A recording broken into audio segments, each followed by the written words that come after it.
darbinio lapo nustatymo keitimas. Tarkime, turime tam tikrą tekstą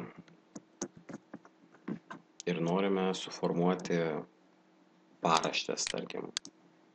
Tai pasižymim tekstą ir pasirenkame skiltį margins.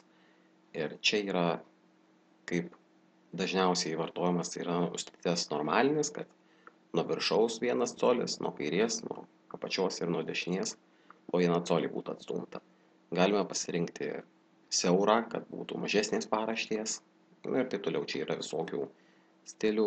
Galima, aišku, pasirinkti savo paraštės ir galit pagal savo poreikius nustatyti, kiek norit, kad lapas būtų atskirtas, tarkim, nuo viršaus, nuo apačios, nuo kairės, dešinės pusės. Ir pagal tai automatiškai nustato.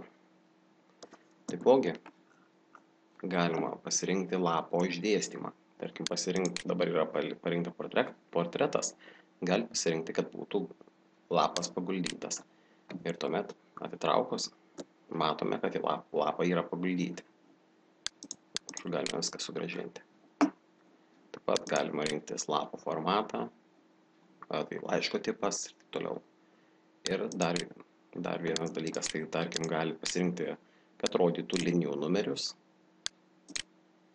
Čia nuo pirmo lapo rodo kiek linijų, tarkim, aišku, galima pasirinkti, kad kiekvienam lape rodytų nuo pirmos, arba galima iš vis nerodytų. Ir dar vienas įdomus dalykas, tarkim, stulpelių padarimas. Tarkim, yra tekstas ir norite, kad jį rodytų tam keliais stulpeliais. Tai yra column skiltis, kuri padaro ar tai 2, ar 3, arba gali pasirinkti iš viso, kiek norit, kad ir 10 stulpelių. Tarkim, parenkam 4 ir tekstą suskirstom 4 stulpelius.